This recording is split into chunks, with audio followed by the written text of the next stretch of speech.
Okay, hello Year 8. This is the excellence video. So how do we turn analysis from good analysis, okay analysis, into excellent analysis? And just to remind you, this is what I showed you in the last lesson. We underlined lots and lots of words, highlighted lots of words to do with violence and horror. And I'm going to focus on this first line here. The most terrifying spectacle of all was Boxer, this terrifying sight of this usually docile animal who is rearing up on his hind legs, showing his huge size and striking out with his great iron-shod hooves like a stallion. So causing being a really violent character. You know, normally he was a very docile character, but now he's a very violent character because he's trying to protect the farm from the farm workers. This is your usual C's framework. Okay, so we have our statement, evidence, inference, zoom, expand or explore, and you know that normally what you'll be doing is you'll be turning the question into a statement. You'll be providing your evidence. This implies, and we zoom in on a verb or an adjective or a word or a phrase. Tell us what it means, and then we will focus on this makes the reader feel that, or what Orwell is trying to show. So what I want to do is to try and move you away from this and move you on to something just a lot more sophisticated. Now, one or two of the ideas that I'm going to be talking here are quite hard. I know that some of you would know about these, some of you would pick up on these, but I just want to show you kind of the level that you need to have a really good C's paragraph at excellence level. Now, in the developing video, this was the paragraph that I devised, and this focuses, it's focusing very much on this framework. Okay, so turning our statement into a question. One way Orwell shows the violence of the battle is when he writes. Evidence: the most terrifying spectacle of all was Boxer. What does this quotation imply? Well, this implies that watching Boxer fight was the most alarming and scary sight.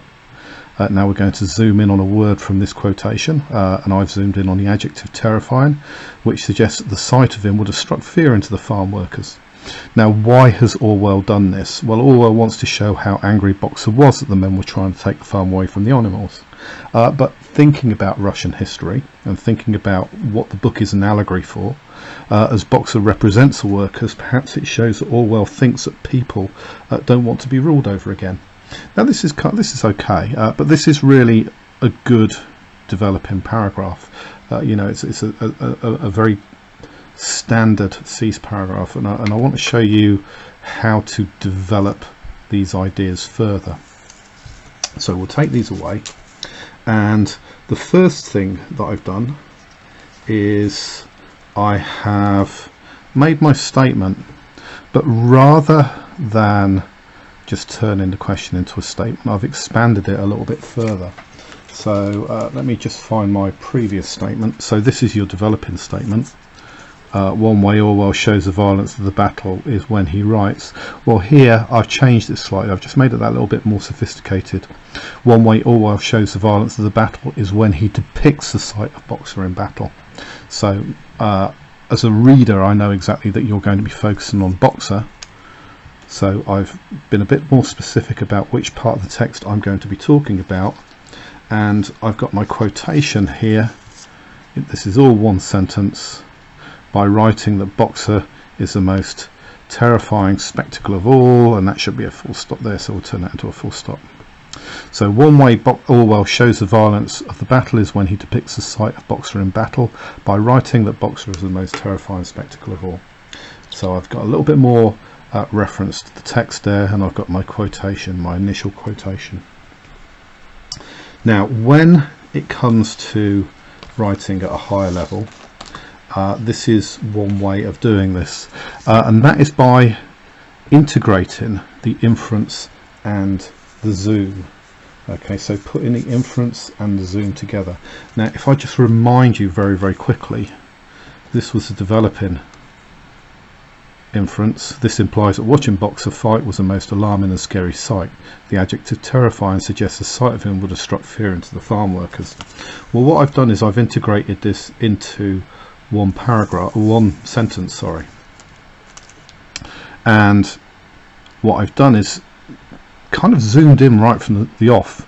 I've said the fact that Boxer is terrifying implies, so I'm still having my inference there. I'm saying what this word implies. It implies that watching Boxer fight is the most alarming sight of the battle, and the adjective, so I've still got my terminology there, suggests that the sight of him would strike fear into the farm workers. So I've kind of integrated my inference and my zoom together, okay, focused on the zoom almost from the start, but also within this sentence made an inference as to what the quotation actually means. Now, we don't want to just leave it just there, okay. Many of you will have had teachers who have said, do you know what, if you're on excellence you need to look for further evidence that shows that within this part of the text that Boxer is being violent, so Orwell is showing the violence of the violence of the battle through Boxer. So I focused upon this idea here, and I'm just going to blank that bit off because that's a really very mature piece of analysis that I've come up with here.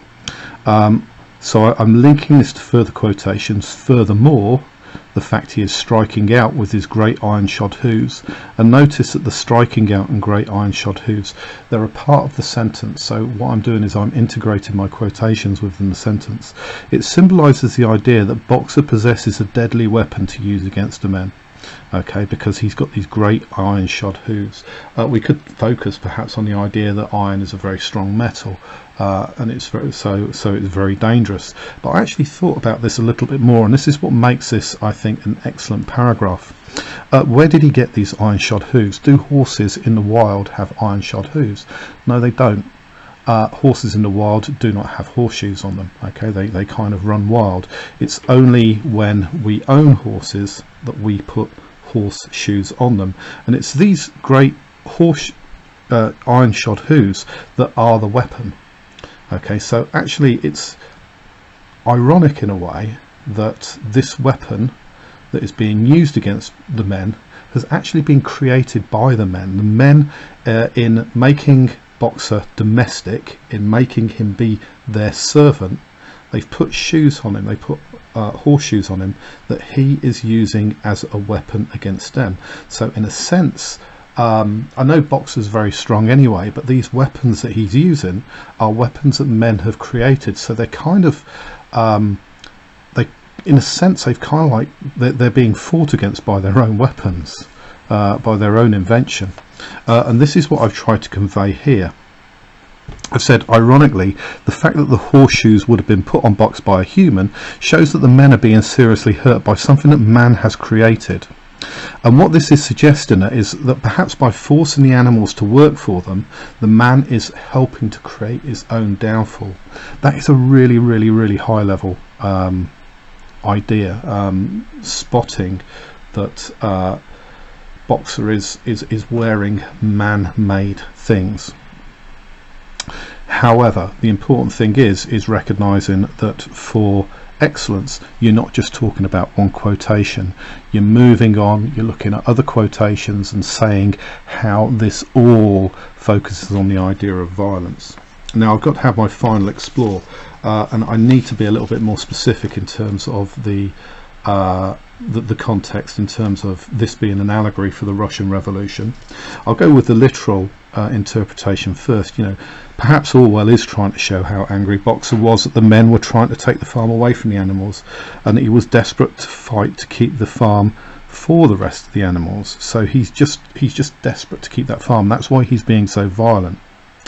But if we consider the context of the novel, the fact that this was an allegory for the Russian Revolution, what Orwell perhaps is doing is giving the message of strength. because we know that what Boxer represents is the dutiful worker, the person who is, or the thousands, millions of people who are normally just do their job, do as they're told, get on with their job, do their job, go home. But here, these workers have fought back. And what he's suggesting is that if all of these workers get together, they're stronger, they're actually strong enough to overcome the armies owned by the royals. And that's quite a scary thought, really, the fact that there are millions and millions of people who are controlled by the royals, but actually when they suddenly all get together and fight for what they believe to be right, they're actually stronger than the army of the royals. And I thought actually that's, again, it's a very mature, it's quite a high level idea, but that's how I am linking this idea and why Orwell is showing Boxer to be violent, because it's an allegory for the Russian Revolution. We've got to try and link the two together. Now, your task is going to be to have a go at writing your own excellence paragraph, and this is something that you know we'll be looking at, we'll be giving a little bit of feedback on. Obviously I don't want you to write about the terrifying spectacle as we've just done that, but there are a few more quotations we can be looking at. Obviously we've got that lovely, as I mentioned, that lovely list of violence, the gored, kicked, bitten, trampled on, shows kind of the maelstrom, the kind of like the frenetic, frantic action of the fight. I talked in the video about the different implications of the words, and of course that could be linked to the fact that we got something that's even as, they're not particularly deadly cats, they can be a little bit painful, but the fact that the cat is so brave it almost becomes vampiric, almost like a vampire, almost I think I said in one video, I said I wanted to call it superhuman, but I can't call it superhuman because it's not a human, it's a cat, and I'm not sure there's such a word as super cat, but it's really showing its strengths. Sank her claws into his neck, showing kind of like the animalistic biting, the fact that she's almost trying to tear this man as if he's a piece of meat. So there are a couple of things that you could focus on to write your paragraph about. Don't forget, this is just a practice, it's a chance for you to have a go, it's a chance for you to see how clearly you can extend your ideas, so good luck with that.